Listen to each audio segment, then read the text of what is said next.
You're listening to the Chronicles of a Gooner, the Arsenal podcast.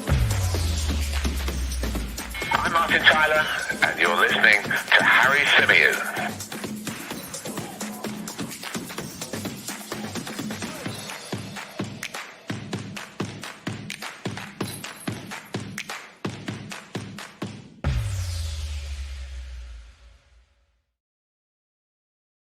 Hello and welcome back to another live edition of the Chronicles of a Gooner, the Arsenal podcast, sponsored by Manscaped.com. As ever, I am your host, Harry Symeou, and I'm delighted to be joined by a very, very special guest.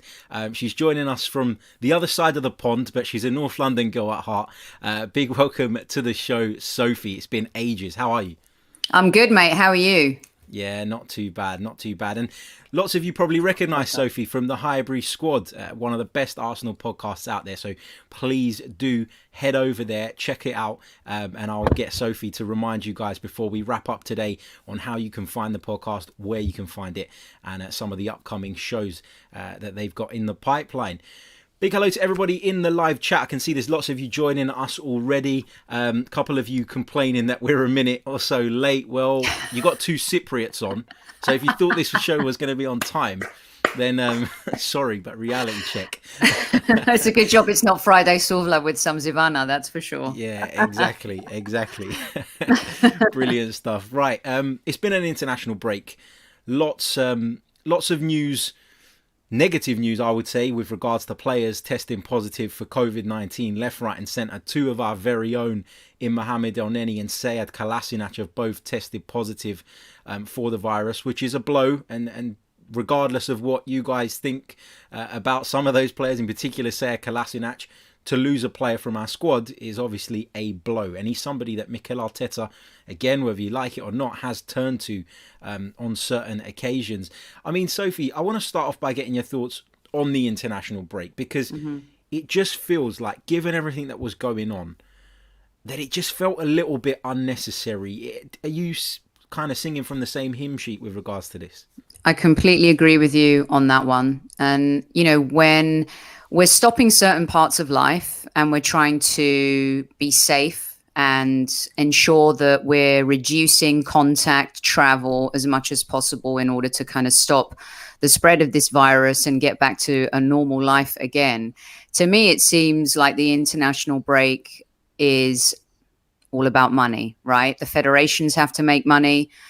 Whether or not there are fans in stadium, there are TV rights to adhere to, there are sponsors that need to get ROI, return on their investment. So the international breaks for me have come at an inopportune time for a few reasons.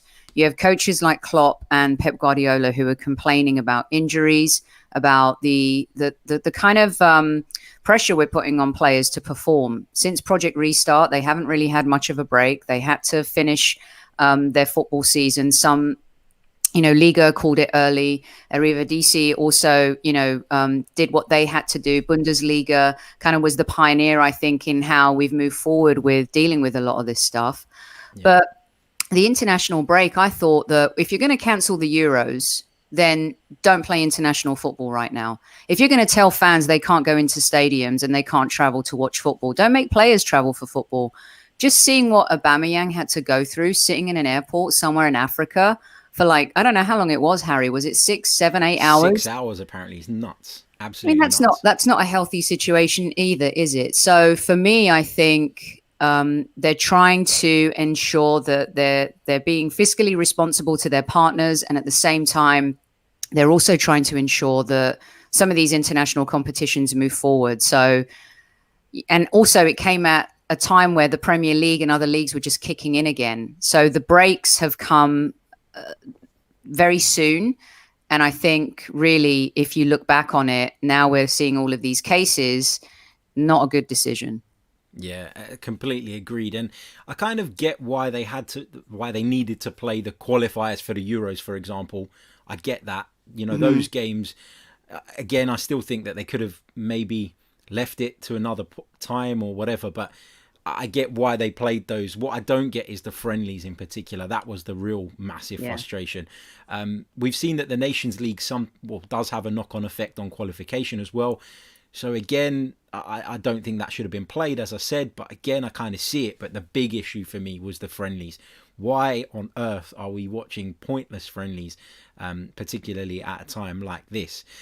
Let's move on to discuss a story that has come out this afternoon, actually, a little while before we've come live. I don't know if you've seen this, Sophie.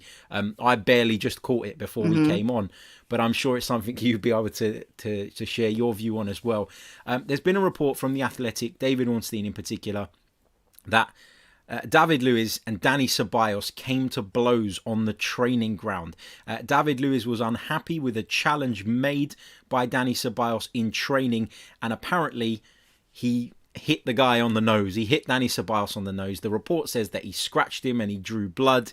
It was probably handbags. We're talking about professional footballers here. But, is this a good thing in your opinion? Because people talk about fight within the squad. They often refer to the Invincibles having that bite within the group. Do you think this is a good thing? I mean, does it show a fighting spirit, or is it just a kind of sign of a bit of discontent? It's a really interesting scenario because I've talked to Kevin Campbell about this a lot. We had a show the other day with Mickey Gray where we've started this series where we go inside the dressing room and we really talk about, we work with people that we don't necessarily like, okay? But you can respect them and you can also follow them. And then there are relationships that, you just don't like somebody and you don't get along with somebody. We even talked to Lee Dixon and Ryan Giggs about this as well, because back in the day, there were fights all the time. Kev will say players went at each other all the time, but they do it in the sense of competitiveness. Ceballos is petulant. And I spoke to Graham Hunter about this. And if you don't follow Graham Hunter, you should. He's a guru on Spanish football. Yeah. He knows everything and has written some great books about Barcelona. And his book was actually turned into a documentary on Netflix. I can't remember the name of it now. It's Pass something. Anyway, we'll let you know. Pass the ball, keep the ball. Yeah, thanks, Harry. And because the last time the Eddie and Ceballos thing happened, I reached out to Graham and I said, what is it about this guy? Is there something in his... And he said he's a hothead because he's a beautiful footballer. He's got a lot of talent on the pitch, but there's a wire loose up here. He's got that crazy about him. Yeah. And I think now with the second incident, and if this is true, and we don't know, do we know, is there a video yet? Do we know if it's true, Harry? There isn't a video, and The Athletic have reported it just maybe a couple of hours ago. And actually, Dani Ceballos has gone to Twitter and labelled it as fake straight away. He's just put, he's quote tweeted it, he's quote tweeted the story, and he's put fake. So, before we come onto this podcast, I was like, yeah, maybe this has actually happened. This is a bit of a certainty. But why is Ornstein? Yeah. Okay, so Ornstein, as we all know, once he says something, the Arsenal Nation kind of says, okay, it must be true, right? And I think David's connections during the Wenger era were a lot tighter within the club. But I also think that he's not going to put a story out on The Athletic if there isn't some type of source. Yeah, exactly. So, but, going back to Graham, he really did say that sometimes Ceballos has that fuse, that short fuse. And when you see what happened with Eddie, and Eddie's a young player, you don't behave that way. But at the same time, these things happen. And I think there's something brewing at Arsenal. For me, this is an indication of, is he frustrated? Is he not happy? We haven't been playing particularly well. He's not exactly, he hasn't started every single game. And I think that there's some frustration brewing. And I think so a lot of people say the international break came at a good time for Arsenal. I felt like Arteta needed the time to be with his players right now after that disastrous result against Villa. So for me, Dani needs to really rein it in. David Luiz is a very experienced player. He's played at the highest level. He's won everything.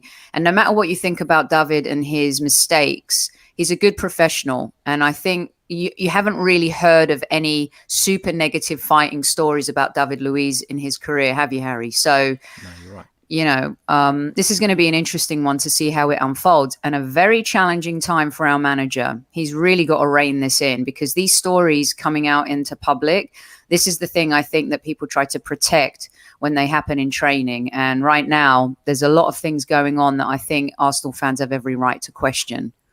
Yeah, you're absolutely right. There are a few points that I've kind of raised in the last few weeks with regards to Mikel Arteta. And that's not to say that I don't support him, that I don't think he can be the right man for the job. I mean, we're Arsenal fans. We talk about Arsenal. It's part of our jobs. And, we're going to discuss these things naturally. I think with this story, it's really interesting that it's come out and then Ceballos has denied it straight away. Like you said, David Ornstein and The Athletic, to be fair, because The Athletic are a publication who I think personally are the best out there at the moment with regards to their coverage of the Premier League. And, we all know that when they landed on the shores in the UK, they went and snapped up all of the best football writers covering all of the biggest clubs. And they put together this kind of dream team. So to think that the story's just made out of thin air would be, I think, disrespectful to them. But then Ceballos coming out and denying it does make you think twice, doesn't it? And that's, but is he being defensive? Is he kind of, because hotheads do get into defensive mode, right? Yeah. The psyche of a hothead kind of player, he's going to want to come out and diffuse it as much as possible. But the thing I think is, this is where also the PR team needs to be connected to the player. So, for example, Ceballos has come out and said what he said. There's an incident that has now been made public, but the club haven't been able to contain it. And I think that's the thing that concerns me the most, is you can't have players being renegades on Twitter either. If something has happened, come out, admit it, and say these things happen in training. So for him to come out and deny it when potentially it's actually happened, maybe what he's denying is the manner in which it's been reported. And I can see that perspective, that maybe it's been blown out of proportion. And like I said, Kevin said that a lot of the times these things are blown out of proportion. Yeah. But now this is the second incident where he's shown, and it's the second incident in Arsenal, but he's shown this type of volatile behaviour previously, as I said, Graham Hunter mentioned as well. Yeah, and the thing is with footballers, we talk about some of the great sort of footballers of the past. They had that about them, and you have to find a way as a manager of channeling that in the right way in order to get the best out of that player. A player who's full of petulance, for example, in my opinion, is Matteo Guendouzi. And he didn't channel that for me in the right way. And now look at him. He's ended up... But he's been punished for it too. So the club has to be consistent, Harry, or the manager has to be consistent.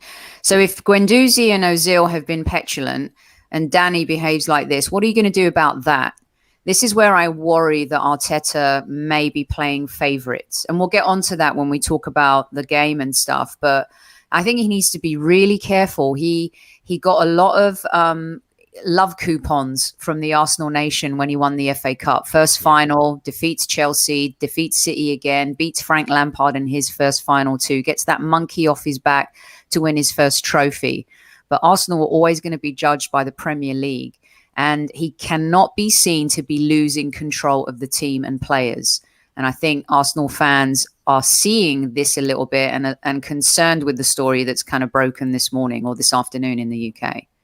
Yeah, absolutely. I think you're spot on. Let's talk a little bit about sort of what's gone on in recent weeks. I've already mentioned that I've kind of questioned some of Mikel's decisions, some of the kind of approaches in certain games.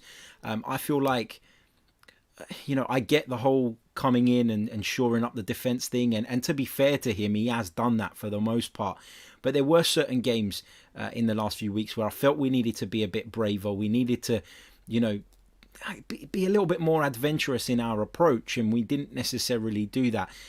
How have you kind of assessed the last few weeks? And are you actually worried? Or do you think this is just one of those bumps in the road and the reality is we were always going to have some?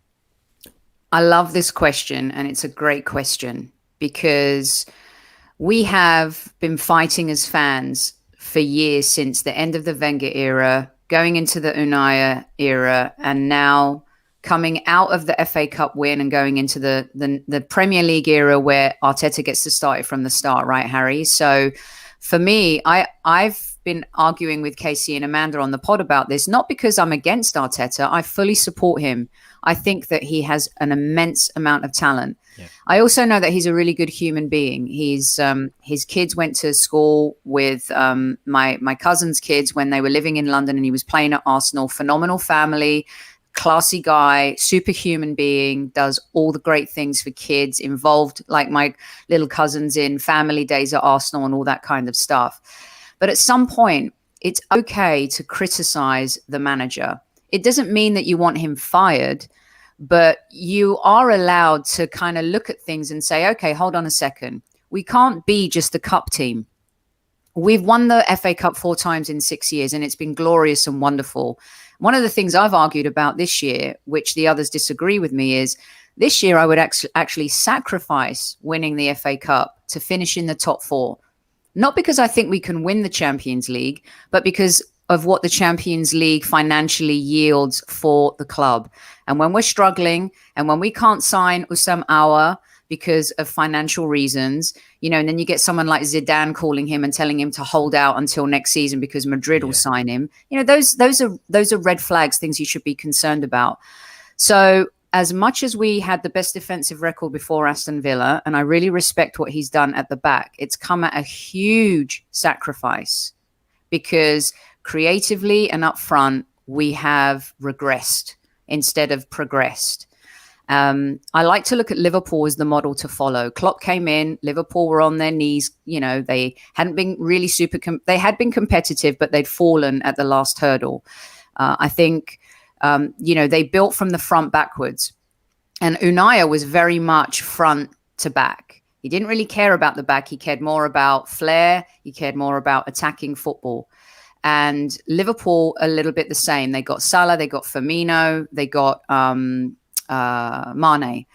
But then Alisson and Van Dijk added that security at the back. But they were still effective up front.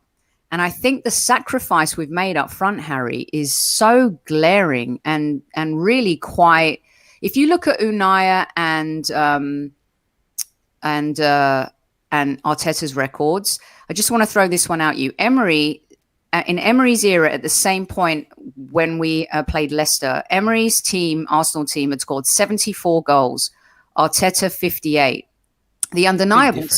Big difference. The undeniable stat is Emery's 47 goals conceded versus Arteta's 35. But the win ratio is Emery 61% and Arteta 55%. After 38 games in all competitions, Emery won 23 of 38, Arteta 21 of 38. So why do I bring this up? Not because I'm an Emery girl or I think Emery was the right guy, but I think we have to be fair in our criticism. And winning the FA Cup bought Arteta a lot of time and love. But in the Premier League, just like Emery, who failed to qualify for the Champions League, lost the Europa League final, Arteta took over in December. We still had a chance to qualify for Champions League football when he took over. Yeah. And he failed at that. And his position in the Premier League, a lot worse than Emery too. So for me, as much as we've made progress, I think it's a little bit rose-coloured glasses. Has the FA Cup win not only bought Mikel Arteta time, but has it also raised the expectation though as well? Has it made Arsenal fans look at that side and think, actually, we are better than we actually are? Because in 2 one-off games, we came out on top against City and we came out on top against Chelsea. Has that worked against Mikel Arteta as well in some way? Yes, I concur, because I thought it actually worked against the Wenger era too. I think the 2014 FA Cup was the one we had to win, getting the monkey off our back, winning a trophy after years of not winning anything. The 2015 FA Cup is the one where Wenger should have put it under his arm, you know, jumped on a horse and ridden off into the sunset and said, I love you, thank you, goodbye.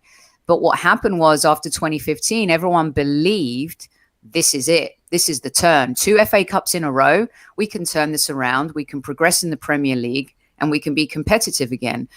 But being a one-off team in cup games is really different to being a consistent team over, 36, 38 games. My mind's gone blank. Is it 38 or 36? 38, yeah. Thanks, mate. 38 in the Premier League. And that's where we've lacked for years. And, you know, when I argue about wanting to finish top 4 this season versus winning the FA Cup, I want Arsenal to be competitive again in the league, because that's how we progress as a team. That's how we get closer to being champions of England again. And so the analogy of this FA Cup and I think the 2015 Wenger FA Cup is very close, because the other thing I'm really concerned about is since Aubameyang signed his contract, he's been so poor. He's been non-existent. And I know we haven't set up the team, Harry, to play in order to give him the tools and the resources he needs to be effective. But these are really important things to look at. So winning sometimes put band-aids on things and masks the pain. Yeah. And I think a little bit this season, yes, we've felt that too with the FA Cup, because we've lost 4 games already in the league, and we lost them to who? City, Liverpool, Leicester, and then to a team that was 1 point from relegation last season. So if you can see improvements in Villa, if you can see improvements in other teams and not ours in the league, I think that's a concern. Yeah, I'm a bit kind of on the fence with this, because I've got some sympathy for Mikel Arteta, because in his opening, if he loses to Manchester United at Old Trafford but beats Aston Villa, then the kind of the rhetoric is very different, I think, because you look at the trip to Old Trafford as a game that we probably should lose by rights, and then you look at the game at home to Aston Villa, a game that you expect us to win, and if you swap those round, the points total is the same. But obviously it paints a very different picture.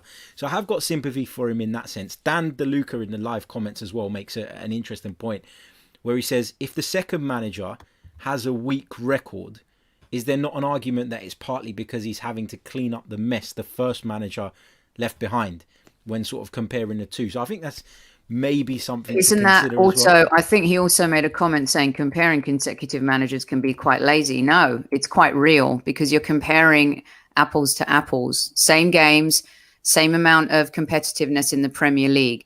I also think it's lazy to say that he's had to clean up. If there was a manager that had to clean up a mess, it was Unai Emery.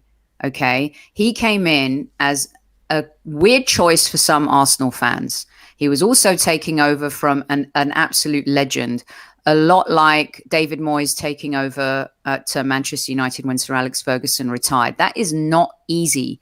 Even I've gone into jobs where I've taken over from someone who's successful, and it's like not easy to turn around a team, to make people believe in you, to make them follow you, your strategy, your ideas, your vision. And so Unai was the one that really inherited the Wengerite mess. Okay. And he also inherited players that all of us questioned. Nobody was, when Unai went on his 22 unbeaten run, even though we know some of those results were dubious and we had a few draws in there, everyone was talking about having our Arsenal back. Okay. And then, of course, it went a little bit wrong. The Europa League final, had he won that, would have been a lot different, but he didn't. And I like to play the what if game. But the truth is that after that final, everything went pear-shaped. Mikel Arteta has also inherited Wenger's mess and Unai's kind of mess from the last few this time last season, right? Where the wheels started coming off. We were playing relegation type football. We lost the team. He really didn't have a directive, couldn't really communicate with players. But I also know through good sources that he was really struggling with dealing with Ozil at that time. He was having a really difficult time and that bred a lot of difficulty for him. So I'm not making excuses for him, but it's okay to compare consecutive managers in this instance. You can't compare Wenger as much, but you can compare Unai and Arteta. The great thing about Arteta is that he won his final. He got that monkey off his back. Yeah, definitely. And I think the nature of the Europa League final defeat cut deep with a lot of Arsenal fans, and they were unable to kind of forgive for that. I was one of those people who, after that final, I was really disappointed, really disillusioned with what was going on. I guess playing devil's advocate a little bit, because this is a really good discussion. So I want to play devil's advocate just a little bit, pick up on one of the things you said, which was that taking over from someone, you have to persuade people that you're the right person. You have to get them on board. You have to get them on side. I am more on side with Mikel Arteta than I was with Unai Emery. And I think... Why, Harry? Because partly because he down used to... play for us? No, not even that. Because, if you asked me in 20 years' time to name you some of Arsenal's best midfield players, Mikel Arteta wouldn't even make the list. Genuinely, right. he was okay. He did all right for us, but he's not an Arsenal legend by any stretch of the imagination. For me, communication is a massive deal. And I know that, and I'm not sort of beating Emery with the stick because his English wasn't as good as Mikel's, because look at Marcelo Bielsa. Look how the Leeds fans have sort of latched onto him and turned him into a god because of his theories and all of that, and his philosophies. Because Marcelo Bielsa understood, I guess, that communication was so key. He's got a translator next to him. Now, I'm sure that Marcelo Bielsa can get by with his English. I'm absolutely certain of it. Look how long Maurizio Pochettino took before he started talking English in interviews. The point I'm trying to get to is that when the communication is right, you can buy into somebody. With Unai Emery, I never bought into him. I didn't understand some of the decisions he made. And even if I didn't agree with them, if I heard the rationale behind some of them, maybe I would have been a little less harsh on him. With Mikel, I look at someone who does get people on side. He also alienates people as well, as we've seen with Ozil, as we've seen with Guendouzi, as we've seen with some other players as well. But for me, with Mikel Arteta, one of the big telling signs is that the fact that Pierre-Emerick Aubameyang signed a new contract. Because I genuinely think that if it wasn't Mikel Arteta, I don't think that happens. And do you not think he deserves some credit for that, maybe? 100%. I completely concur. I think Mikel Arteta is the kind of manager that, can sell ice to an Eskimo. He has that gift of the gab. He makes you believe, he draws you in. And, I also know that Aubameyang knows that he couldn't have got that money anywhere else. But he could have gone to other teams that were maybe ready to win more than we are right now when it comes to the league. But I think the other thing too that we have to be really wary of is we have a lot of talented young players, Harry. And if we're going to be honest, Unai gave them a chance. He introduced Guendouzi into, and I don't care what anyone says, he's a punk. Ceballos is a punk. They're immature. They need management. They need a coach, a life coach, to teach them of the privileged position that they're in, to not waste the best years of their lives. And we have seen young players all the time think that they've arrived and that they're in the moment. But it takes a lot more than that. But he gave Willock a chance, Reece Nelson. He introduced Eddie, Saka. I mean, I know Maitland-Niles is a little bit older, but he put faith in him too. So as much as it was crap with Unai and we were in relegation form towards the end of his Arsenal tenure, he also gave some of our brightest talent the chance to show, and he was willing to take risks.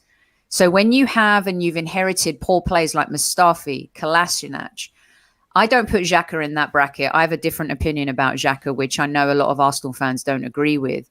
And for me, Arteta leans more towards experience. He's more willing to give Willian a chance game after game as opposed to just throw in Pepe as a risk, right? So for me, a lot of the times he plays not to lose versus trying to win. And I think that's the difference. But when it comes to Aubameyang, signing him was probably the most important signing we've had in the last few years, because if he had left, the wheels would have fallen off. Continues, doesn't it? Yes, absolutely. Get a good player, he gets to a certain level and he goes. And a Robin van Persie, another, you lose Cesc, you lose Nasri, you lose Adebayor, you lose Robin van Persie, and keeping him was a turning point for Arsenal's DNA and culture for sure. Yeah, absolutely. Agree with that. Let's look at sort of moving forward a little bit. Of course, we take on Leeds United at the weekend. We're going to be bringing you guys a full preview of all the usual stats and stuff that we do on Saturday morning. So stay tuned for that.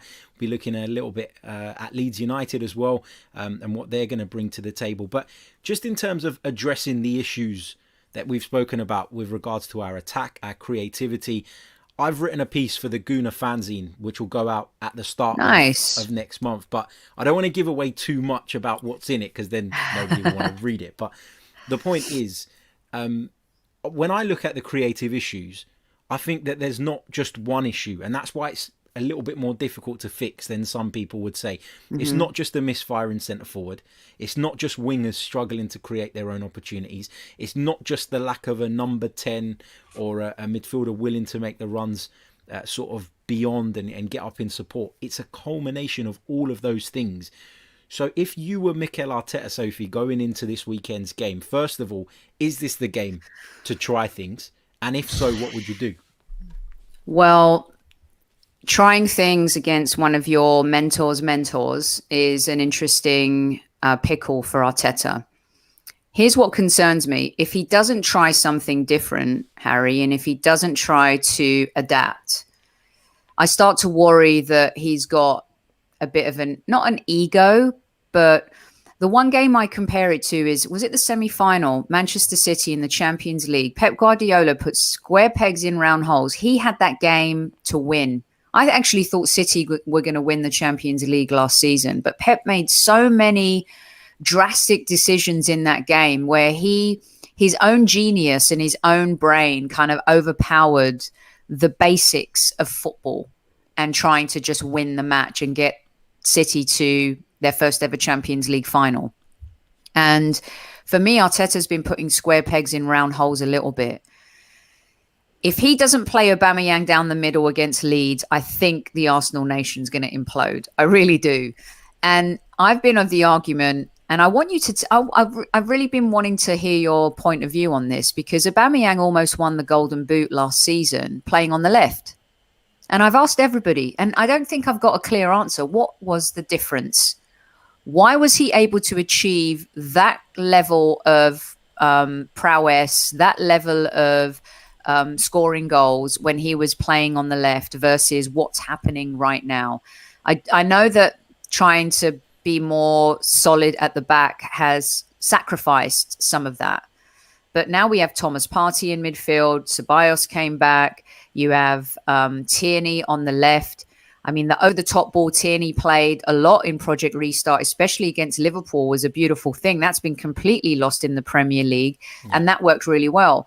So I don't understand how he went from almost winning the Golden Boot on the left to now this is happening. Can you identify that a little bit? It's something that's been raised a lot lately, and I've been looking at some of the stats, and I know stats don't always tell the full story, but they do help form an argument, I think. And when sort of looking back, actually, when you look throughout Pierre-Emerick Aubameyang's career, he has probably scored just as many goals playing from a wing position, if you want to call it that, as he has playing through the middle. I think 100%. When you play, particularly now where we're seeing a lot of teams adopt this back three system, I think when you play as a centre forward, it can be a very lonely role. You're often going to have a couple of players sort of on your back every time you get the ball, and the role has changed, I think.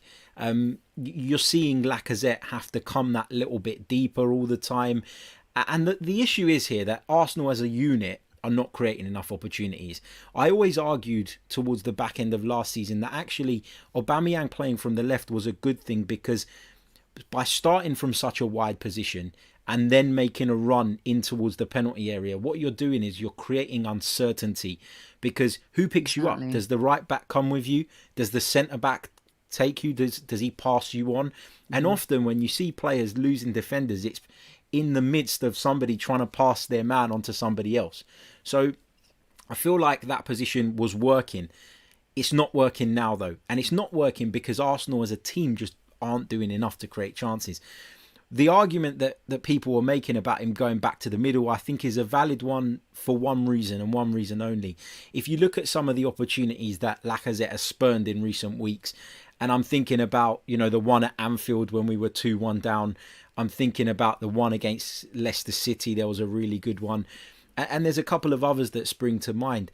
I just think that Aubameyang is more clinical. And Aubameyang gets one of those chances, that ball ends up in the back of the net. He needs 2 or 3 chances too, though, doesn't he, Harry, to score, Aubameyang? I mean, sometimes he'll miss easy chances and then he'll score this insane goal. Yeah, agreed. I just think when you look at, if you look at Pierre-Emerick Aubameyang's goal scoring record since he joined Arsenal Football Club, and I'm just bringing it up on my screen because I did look at it the other day, but I've gone completely blank.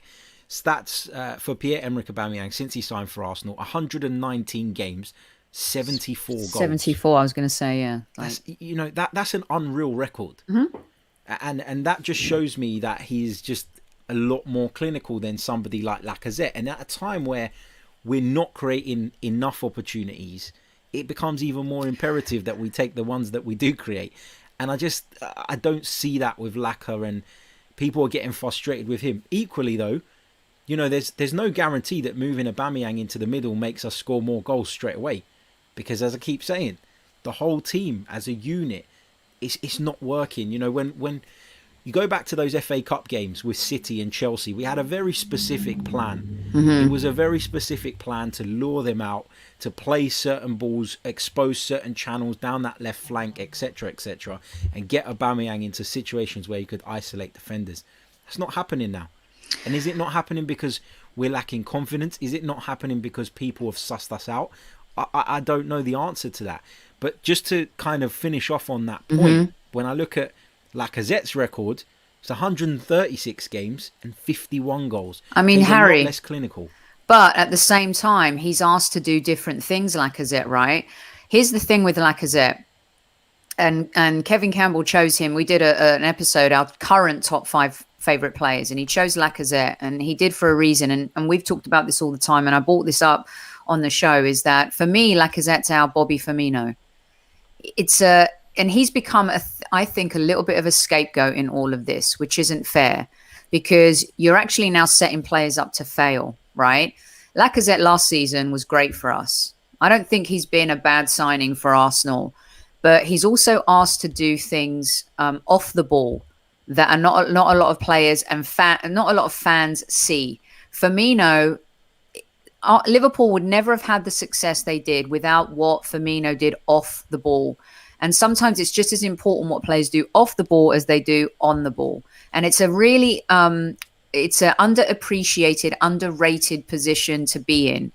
And I think because Lacazette's been playing down the middle, people expect goals, goals, goals. They don't see what he does off the ball. He's asked to backtrack a lot. He really is a grafter. He holds up the ball really well. And when you only create 3 chances from open play and your striker misses 1 or 2, who's the burden on then? You know, it's so easy to point the finger at Lacazette, but when you're not creating the chances, and let's take an example of the Sheffield United game, Harry, where Saka and Willian were playing. They were interchangeable in that number 10 role. Probably one of our best, most creative, fluid, forward-moving games of the season. And I don't understand why Arteta didn't follow through on that. When you see that kind of progression, why then prevent it or stop it? So I think he's accountable here. I always am very critical of players, and I think that he's made lemonade out of a lot of lemons, and I think even Unai did that. But I think in this instance, he's playing it so safe that he's setting players up to fail. And now you've got Aubameyang looking like he's lost confidence, Lacazette, you've got Pepe complaining, you know, you've got people fighting. I mean, this is a very critical next 3 games for Arteta against Leeds, Wolves and Spurs. I think this is going to be the defining moment of his Arsenal career. And that is not melodramatic.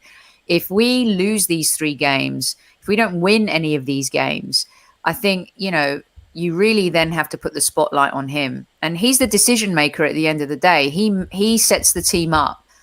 And right now he's not set the team up. And I think you can start seeing it in their body language, Harry. It's the only thing I'd say back, and I totally get where you're coming from, and I get the Firmino point. And again, I'm kind of playing devil's advocate here. But for me, you look at Firmino and you say he doesn't score enough goals and he does all the other work. But then you see Salah and Mane scoring the goals. Mm-hmm. So there's always that argument that actually what Firmino does create space for Salah, does create space for Mane. And even though he's not necessarily on the score sheet as much as some people would like, actually he creates that environment in which the other 2 can thrive. The difference here is that Lacazette doesn't create that environment for me. He did last season. I don't know if he did it enough though. I feel like with Lacazette we get periods of positivity with him, and then we go through periods where he's awful. And as a couple of people mentioned in the chat, He loves this thing where he tracks back and he gives away free kicks. Drives me absolutely He mad. does give the ball away to. He does. I completely agree with that. He does give but that's through frustration. That's through the role he's being asked to play, and he cannot get the ball. Therefore, he gives the ball away. I completely agree with you there. He does that too much. That's got to stop. Yeah, that's one of the big frustrations. But also, don't you feel like Laka and Oba were so much happier playing with Pepe? Like Pepe is one of those divisive players. I've been really hard on Pepe. He's very polarizing, but especially in the FA Cup, they had this rapport. But even in the league, if you look at Pepe's stats, he was a lot better than maybe aesthetically, that you would see in games. But the three of them had this they had that Mane, Salah, Firmino thing going. And I think that the really pushing Willian into the side has upset that a little bit. And I think Laka and Oba are feeling that. I don't think this is just about them missing chances or not being able to play the way we want, Harry. I think that they're feeling kind of the pressure of the moment and what Arteta's doing with the team. And I think reintroducing Pepe this weekend is a must. And if he doesn't, I think he'll start getting the wrath of Arsenal fans for sure. Yeah, I would like to see Pepe in the side. I've been saying it for weeks. I feel like, and I'm going to make this comparison, and bear with me while I get to the end of this comparison, because people are going to start jumping in the chat, I know. I compare Pepe in many ways to Gervinho. Do you remember Gervinho? Oh, I remember Gervinho? He's a player who, for all the frustrating moments you get, i.e. him giving the ball away, trying a trick that doesn't work, for all of those things, you do get impact. Mm-hmm. And I've just brought Gervinho's Arsenal record up on the screen to help me with this point. Oh boy. 63 Arsenal appearances, 23 direct goal contributions. So that's goals and assists. So that's 1 in 3 pretty much. So for all the criticism that Gervinho got, for someone who was playing on a flank for Arsenal, that's a pretty good record. And the same can be said of Nicolas Pepe. He does score goals. He does create things. But you also get those frustrating moments. And people need to, I think, look beyond some of those frustrating moments. And at the end of a game, look back on the game and say, actually, though, did he have an impact today? Was he partly the reason we won today? Because he got an assist, or because he got a goal, or because he created an opportunity? And I think that goes unnoticed with Nicolas Pepe in the same way that it used to go unnoticed with Gervinho as well. I'm not saying that Gervinho was Arsenal's greatest winger, don't get me wrong. But the point is that he was made into a villain or made into a bit of a joke, a bit of a laughing stock for other reasons, not because of what his actual outputs were. I think it's really valid, because a lot of the times you see people's mistakes versus the good things that they do. And it's very easy to criticize people's mistakes. And Harry, look at what Gervinho did in his Italian career. Yeah, not bad, right? Exactly. Not bad at all. And if you follow Italian football, you'll know exactly what I'm talking about. And this is why sometimes it's not always about the players. It's about how the players are set up. Is Kevin De Bruyne a rubbish player? Should he have lost the semi-final of the Champions League last season? No, his manager set that entire team to fail. Yeah, because of the choices that he made. And I think at Arsenal, we see that a lot. I want Arteta to be bold. And call me crazy, Harry, but the kid from Malmo who's been labelled as the next Zlatan, and I got the opportunity to hang out with Zlatan when he played for LA Galaxy here. What a legend, right? This kid looks imposing. And I always... everyone says Balogun or Balogun, and we'll figure out how to pronounce his name correctly. I think a friend of mine wants to create an app where you pronounce footballer names properly. That's a good idea. We just gave it away, but I know Eddie's been given a chance, but I think he needs to take a bit of a risk. It's okay to drop Lacazette. I'll say it's even okay to drop Aubameyang for a game. Maybe not the next 3 games, right? But I think he needs to take a risk. He has the talent. So when you're talking about a Gervinho type, I completely agree with you in that, for me, Willock, why not give Willock a shot? Sometimes he reminds me of Rambo. He takes the ball. He's like box to box. This is where, though, isn't it? This is where Mikel is becoming almost a slave to his system. because he doesn't play Willock, in my opinion, because he doesn't see a defined role for Joe Willock, i.e. an attacking midfield role in the Premier League. He can't adapt that system in his head, and that's where we're struggling. For me, I don't know if Willock should start every week, but to not make the bench after some of the performances he's put in is nuts, isn't it? Yeah, absolutely. He deserved to play against Villa. Let me ask you this. Is it true that Arteta really wants to play eventually a 4-3-3? Do we agree on that or no? Or do we even know? How do we know, right? The thing is, we don't know, do we? We don't know, do we? Don't. But why not? Let me let's say there's a midfield of Partey, Xhaka and Willock, right? Because Partey is such a versatile midfielder. He's not just the great wall. He's not just the guy who's going to protect the back line. He is also able to take the ball, pass the ball, move forward with the ball.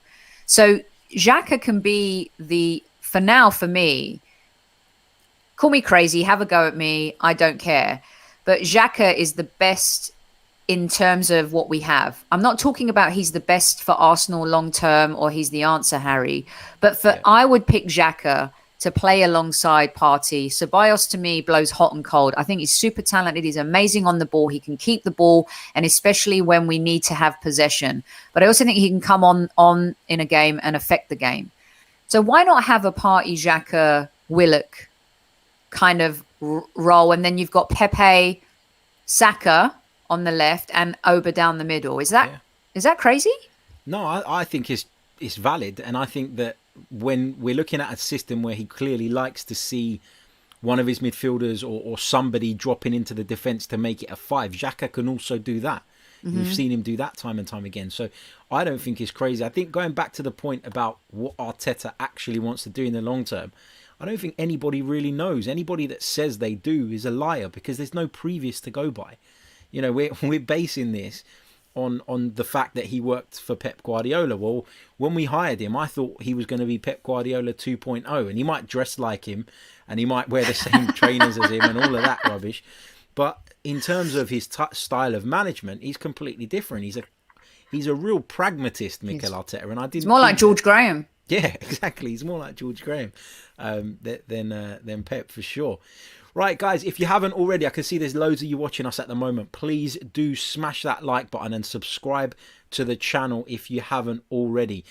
Make sure you do that. It is so important. And we'll be running a competition in the next few days. We're going to put the tweet out on Monday now, which will give you guys information on how you can win an Arsenal home shirt. So please get involved. Like the video if you haven't already. Subscribe to the channel if you haven't as well. Get your questions in the live chat. We've got a couple in here already that I'm going to throw Sophie's way, and we're going to discuss. We'll just pick out 3 or 4. So if you want to get yours in, do it now or forever hold your peace. I want to win the Arsenal shirt. I'm going to enter the competition. Yeah, why not? Yeah, it's open to everyone. Why not? Let's see what one we're going to pick. I'm just scrolling back through the chat. Don't you love doing that, Harry, when you have to scroll? I wish it would stop. Like, sometimes I scroll back, I get to a certain point, and then it jumps forward again, and I've lost where I am. That's the I have so much respect for Arsenal podcasters, because a lot of people do this, and it takes a lot of energy and time. So you're doing a great job. Thank you very much, Sophie. While I find the question, do you want to let the guys know how they can find the Highbury Squad? When you guys put out shows, and a little bit about what you guys do and your great team. Yeah, we do. Highbury Squad is with myself, Amanda Schiavi, and Super Kevin Campbell, who's our resident special guest. We do a lot of what Harry does too in terms of analysing games and stuff, but we have a couple of series where we talk about football, lifestyle football, pop culture. We just launched a new series, Inside the Dressing Room, where we have Kevin talking to ex-players, going kind of behind the ropes and really getting stuck into what it's like to be a footballer, and you get those unique stories. We have our Evergreen series where we talk to Arsenal key and former fans from around the world about how they kind of fell in love with the club. So we do a lot of just kind of, we love talking about games and bitching, moaning, ranting, raving, loving or loathing the club after a match and stuff like that. But I love doing kind of the intimate player interviews as well. So You can check us out on Highbury Squad on YouTube and on Twitter and give us a shot. And if you like us, cool. And if you don't, still beautiful. Robin in the chat says, big up the Highbury Squad. Yes, I can only echo what Sophie said. It's a great channel. So head over there, check it out. Right. Nadine asks, and I'll put this to you, Sophie. We'll just do this one kind of quick fire. Yep. Your front three versus Leeds United. Who would Saka, Oba, Pepe. Yeah, agreed. I would go with the same. Let's see what else we've got here. Ashwin says, do you feel like Arteta is allergic to players Emery has signed, as with Pepe and Saliba? I mean, on a serious note, do you feel like he is trying to make a point with some of those players maybe? This is what worries me about him being a little arrogant. And I think when in the FA Cup, again, I'm not an Arteta out person. I respect him. He deserves the chance to show what he can do at Arsenal. We're only a month away from him being a year in charge. But I do think there's a little bit of an arrogant Pep Guardiola type chip. I don't understand the Saliba situation. I've spoken to Matt Spiro about this. You can check him out. He's a great French football journalist. He doesn't understand. When you have Fofana, who stepped in at Leicester because of an injury, played 4 games, done great under Brendan Rodgers, and wasn't even the star player at St. Etienne at the back. Saliba was. And you see him performing that way. And then you see Saliba being kind of ostracized by Arteta. And then you have him come out and say, I'm sick and tired of talking about this. As good as he's been and as well as he's brought the team along, he's got these little faux pas as an inexperienced manager where he needs to handle things a little bit better. And for me, I would rather see Saliba be given a chance than see Mustafi come on in a game as a sub. So I do think that he has a little bit of a favoritism thing going on, and that worries me. Yeah, this is a great point. Marble Halls TV says, just want to ask Sophie. No worries, mate. I'll keep quiet. What can we do to get rid of KSE? He is ultimately the issue at our club. Do you think, Sophie, that he is the sole issue at our club? I mean, they did put their hands in their pockets to make sure that we got Thomas Partey, despite not being able to sell the players we hope to sell this summer. I feel like they're actually going the other way. They're going the right way. Do you feel like this is becoming an excuse? You know, like in a relationship where you're not getting along and you keep using the same excuses all the time. I feel like that's the case here. Look, he's invested a tremendous amount of money. He's got teams from around the world. Here in the US, he's literally built a Star Trek style stadium in LA. I mean, it is unbelievable. And I can't wait for Arsenal's tour to come back here because they'll play at that stadium. It's beautiful. But look, it started really with the Santi Cazorla signing. Then they brought on Mesut Ozil. You know, then we always had a marquee signing year after year after that. If you look at the signings and the investment that he's made, I mean, we paid 72 million for Nicolas Pepe, guys. Look at the money we paid for Thomas Partey. Kieran Tierney, a bargain now at 25. You know, we reinvested in Aubameyang. We signed Lacazette. I think that at some point when you give a manager or a team the tools and resources, how they then manage it is a completely different scenario and conversation. Agreed. So a bit lazy to keep pointing the finger at them, I think. Yeah, I agree with you. I think they have they've allowed the club to spend money. I think in years gone by, maybe not so much. Maybe we were kind of left a little bit frustrated by the fact that we did go and sign players, but then we ended up selling. But in the last few years, when Arsenal's revenue is clearly down because of the fact that we're not in the Champions League, etc., we've still spent money. And for that, I don't think you can keep pointing the finger at them. I don't think they're the best owners in the world. My biggest gripe with them is the lack of presence. You know, now we're starting to see a little bit more involvement. We're hearing that conversations are happening more frequently. But nobody can deny that in years gone by, they were very distant. And I guess, you know, that shows... Does it show a bit of a lack of caring, maybe? I think they're very busy business people. And they've allowed the executive team to take charge. Listen, I've worked for entrepreneurs and I've worked for Fortune 500 companies. Some have had bad owners, Harry, and some have had great owners. At the end of the day, I still have to do my job. Yeah. I still have to perform. And if I don't perform, I lose my job. So they'll give me the tools and resources. Sometimes do I like it? No. but I still have to find a way to navigate around it. And I think the excuses and the enabling at Arsenal has to really stop. Arteta's got a good team. Do we have a worse team on paper than Aston Villa? I don't think so. No, I don't either. You're right. Just that final question. This one comes from Top Techers. What would be a good season for Arteta? Sophie, I'll let you go first on this one, and then I want to win the Europa League.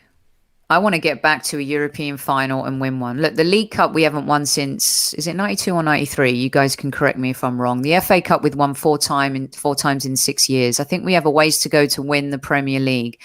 I think a way back to the Champions League. And again, I'm going to say and repeat what I said earlier in the show. I don't think we can win the Champions League, but I think that the finances that it brings is really important to our football club.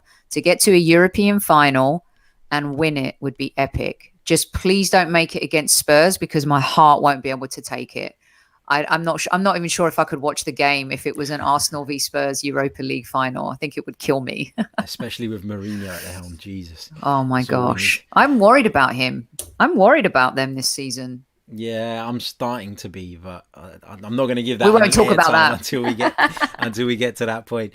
For me, a good season would be a good crack at qualifying for the Champions League, and I'm realistic. If we were to finish 5th and we missed out by 3-4 points, or we were within touching distance, that would be obviously massive progress on last season.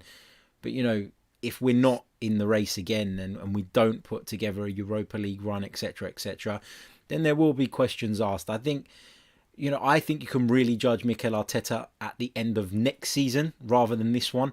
Let's hope that he gets the back in. Let's hope that we get the players in that we need. We get to move on some of the players that we don't necessarily need, and that's stinking out the place at the moment. So lots to go on behind the scenes. Harry, can I just jump in with what you just said real quick before we go? I actually think Arteta is going to be super judged by Arsenal fans after these next 3 games. Yeah, I do too. This is the most critical time in his Arsenal career as manager. We're playing Leeds, Wolves and Spurs, 3 teams that break very quickly on the counter. And we have shown that we haven't handled that really well this season. Yeah. And we saw Leeds score 3 goals. They can concede a lot of goals too, but we're not scoring a lot of goals. Wolves, maybe they're not exactly the same as they were last season, but they're still a really good team. Spurs on the break have been lethal this season. He's already lost once to Mourinho. Forgive him. Lose a second time consecutively. That's going to be the one where Arsenal fans will lose their minds. So these next 3 games are so critical. They're massive. Yeah, I completely agree. I think I agree with you. I completely agree where you say that the fans will judge him on that, and a lot of fans will. I don't necessarily think that's right though, because obviously I'll be as upset and frustrated as anybody else if we don't pick up results in those games. But I don't know. I feel like we're almost so kind of reactionary, and I've said this on recent shows. It's not just us as football fans or as Arsenal fans specifically. It's the whole world at the moment. Everybody's reactionary. Look at the UK. You're either hard Brexit or you're completely against Brexit. There's nobody in the middle anymore. There's nobody who says, I can see the argument this way and I can see the argument that way. Those people, because of social media, because of the way the world is at the moment, those people don't exist for me. And so you're going to get, after those 3 games, even if it does go wrong for Mikel, you're going to get those who still will back him and won't question him. And then you're going to get the other end of the spectrum, which is completely, disillusioned and want him out. It's going to be interesting to see how it unfolds and what's to come. Right, that brings us to the end. Best part of an hour. It's been a great chat, Sophie. Thank you so much. Just remind everybody how they can follow you on social media, and a quick plug for the podcast once more. All right, lovely. You can find me on Twitter at Soccer Diva and the podcast at Highbury Squad, and check our YouTube channel, Highbury Squad. I'd love it if you guys took a listen and gave us a shot. And Harry, thank you very much for having me. I'm very proud of all the hard work you're doing. I remember a few years ago we were chatting when you were writing your book, Chronicles of a Gooner, and seeing you do what you're doing and talking about the Arsenal, and loving your commentary as well. And I'm really proud of you. Keep up the hard work, and you deserve it, mate. Thank you. I really appreciate it. And you're one of the people that's supported from the very beginning, so I really appreciate it. Thank you so much. Right, quick reminder before we lock off that this podcast is sponsored by manscaped.com. So if you want to get your body hair looking as neat, as tidy, as lush, but hopefully not as green as the Emirates Stadium pitch, then head over to manscaped.com, enter our discount code, which is in the description. It's Chronicles AFC, all in capitals. You'll receive free shipping and 20% off your order. Loads of my mates have bought it. They're all cursing me because you need a trim. You need a trim, babe, right here. Eh? Yeah, I don't think the Manscaped is for here, but you can use it for that as well. You just got it. Boom. Okay. Oh my god. Yeah, it's not. It's not. I think I can explain why, but anyway, we'll leave that for another show. Brilliant stuff. Thank you all so much for tuning in once again, and we'll be back very, very soon with more. Until then, take care. Stay safe.